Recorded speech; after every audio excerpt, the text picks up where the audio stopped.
All right, let's jump right in. If you've ever been a manager, you've probably faced this. That really tricky situation where a great employee's performance starts to slip. It's got to be one of the toughest challenges out there, right? You're stuck between this need for a clear, fair process and, well, dealing with a real human being. That's the tension we're going to unpack today. So just imagine this for a second. You've got someone on your team, maybe they were a total rock star, always reliable. But lately, they're missing deadlines, the quality's just not there. It's a classic story in pretty much any workplace, and it always leads to that same big question. What on earth do you do now? And let's be real, this is super stressful for everybody involved. I mean, it's awkward for the manager who has to bring it up, and it's definitely no fun for the employee on the receiving end. It's this high-stakes, high-stress situation, which is exactly why most companies have a formal process, something to lean on. Yeah, and that official tool, the one that's in basically every HR handbook, it's the Performance Improvement Plan. You've probably heard of it, the PIP. It's the standard, by-the-book way companies try to get things back on track. Okay, so what does this whole PIP playbook actually look like in practice? Let's walk through the official steps. For this, we're going to lean on the guide from Employment New Zealand, just to see how it's supposed to work. So it's pretty much broken down into 4 main phases. First up, you've got the setup and planning. This is where you actually define the problems and map out a path for improvement. Then you move into the review period. This gives the employee time and hopefully support to hit those new goals. After that, there's a formal review meeting to see how things went. And finally, you get to the final outcome, where the big decision is made about what happens next. But here's the thing. Even with a step-by-step roadmap, this whole process is a minefield. It is so easy to get wrong. I'm talking about things like not giving enough support, or not allowing enough time, or using old, outdated examples of performance issues.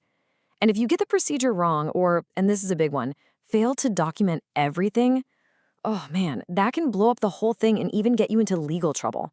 The details here are absolutely critical. Which brings us to a really important question. Okay, we've got the procedure, we've got the playbook, but is just going through the motions and checking off boxes, is that really enough to create genuine, lasting improvement? Or is there something deeper at play here? And this is where we're going to make a bit of a shift. Let's put the HR manual aside for a minute and dive into some fascinating academic research that looks at the human side of all this. We're going to check out a study that actually modeled the psychology of what drives us at work. So at the heart of this research is a concept called intrinsic motivation. Now, this isn't about chasing a bonus or trying to avoid getting in trouble. No, this is about that internal fire, right? That drive you have to do something just because you find it cool or challenging or satisfying. It's the doing it for the love of it kind of motivation. Okay, so what's super interesting here is that the research shows this internal drive is totally different from person to person. It actually breaks employees down into 4 main value types. You've got your O types, who are all about freedom and new ideas. Then there are the C types, who really value security and following the rules. You also have SE types, who are driven by personal success and achievement. And finally, the ST types, who are motivated by helping the team and the greater good. Right, and this is where it all clicks into place. The study looks at how these different kinds of people react to 2 big things a manager can control: the company culture and how you pay people. First, let's talk culture. You've basically got 2 opposing styles: trust versus control. A trusting culture where people have a lot of freedom and autonomy, well, that's like rocket fuel for those open-to-change types. But that exact same freedom can make the conserving types, the ones who like rules, feel pretty insecure. Now flip it. A controlling culture does the complete opposite.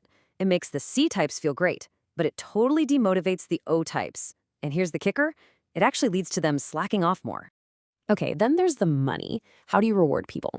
If you do individual competitive rewards, you're going to fire up those self-enhancing employees who love to win. But if you use group rewards, you really tap into the motivation of the self-transcendent folks who care about the team.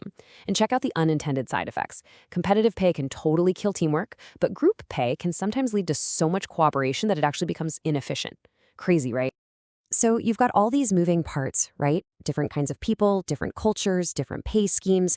The researchers ran simulations on all of it, and it all boils down to one massive question: which combination actually gets the best results? And the result? Wow, it is absolutely staggering. The hands-down winner, hitting 87% of the best possible output, was a trusting culture paired with just a simple, flat wage. Yep, no complicated bonuses. And get this, that just blew the other methods out of the water. A controlling culture, it barely managed 22%. And those competitive pay-for-performance schemes, only 40%. Not even close.